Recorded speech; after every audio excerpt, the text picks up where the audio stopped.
Hello, welcome to Reasoned UK with me, Darren Grimes. It's time for my absolute all-time favourite sport, watching the left eat itself. For those who don't know him, director Michael Moore is a left-wing wet dream. He attacks capitalism, he despises big corporations, he wears a baseball cap, he endorsed Bernie Sanders in 2016, Jeremy Corbyn's American counterpart basically, and despises, of course, that important part, despises Donald Trump.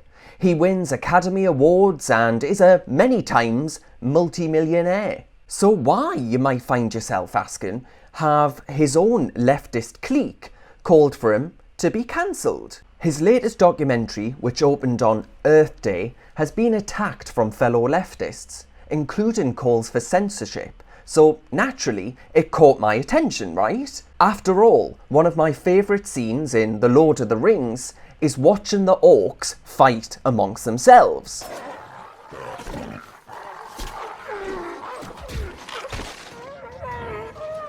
So I poured myself a gin, kicked off my slippers and feasted upon Planet of the Humans. The documentary starts with electric cars, the vehicle of choice for all of those seeking to virtue signal their green credentials. As the car manufacturer proudly unveils its battery-powered Volt, the narrator innocently asks the executive in charge where the electricity to recharge it actually comes from. Power plants, comes the answer. Coal-burning power plants. To suggest that all of the power used for these cars will be generated from wind and solar in the very near future would not be correct. In fact, we're talking about charging these up at night, so there won't be any solar at that time. So we're down to wind, and very often at night the wind does fall off. So I don't think coal is bad. Exposing to Greens everywhere that all you've really done in purchasing your expensive and taxpayer subsidised motor is shift your emissions from the exhaust of your car, your petrol spewing car, to that massive old chimney pot of your local power station. Okay, so maybe the Greens are right. Maybe solar power is the answer instead. Moore takes we viewers on a tour of a glistening array of far-flung solar panels that cover a whopping space, an entire football field. And then comes the clincher. How many homes would this array provide electricity for? The standard answer that we tell everybody is we're providing enough to meet the peak requirements of 50 homes. However, we generate about 64,000 kilowatt hours a year. Our average customer uses about 6,000 kilowatt hours a year. 6,000 into 64 is just a little over 10. We can meet the energy requirements for 10 homes over a year. The power company executive present admits that it can only power 10 homes, and that's only when the sun is shining. Powering the nearby city of Lansing in Michigan, he says, with a smile on his face, would require 15 square miles of panels. You want to talk about your global footprint there? The documentary then follows local environmentalists as they hike up a mountain where a site has been clear-cut for 21 ginormous wind turbines. The greenies take us through this destruction of the natural beauty and the earth that has displaced the wildlife that once populated the area. When I was a kid, we'd go hiking in these woods. We would be able to drink from the waters down the hill here, and now you have to question that.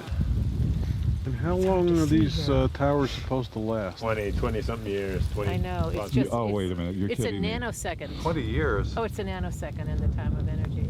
The engineer in charge then lists hundreds of tons of concrete, steel, aluminium, carbon and other products that go into the actual construction of each of these mega wind turbines. How many yards of concrete? There's 800 yards of concrete in the base, right around 140 tons of re-steel. What are those blades made out of? That's all fiberglass and balsam. They're about 36,000 pounds apiece. This tower will weigh 800,000 pounds when we're done. Then the cell is 220,000 pounds, and hub and rotor assembly is another 160. Moore ends the segment with a shot of a broken and rusted wind turbine, a set of them actually, and it's a painful sight. Well, it really is a sight for sore eyes, and it sticks out like a whopping great sore thumb upon this vast landscape. These giant solar and wind technology installations may last only a few decades, then tear it down and start all over again.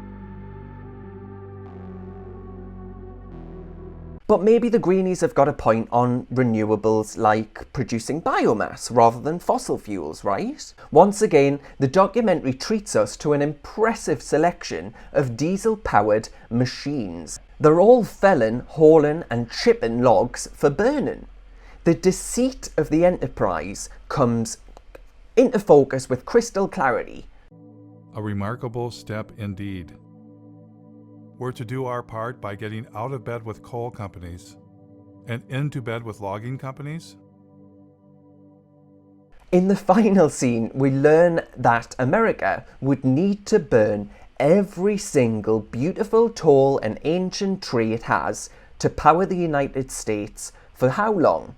1 year. Just 1 year. Every single tree. Some of the environmental groups have been for years touting facilities like this, saying that, number one, it's carbon neutral, that this will actually help us fend off climate change because there are no CO2 emissions.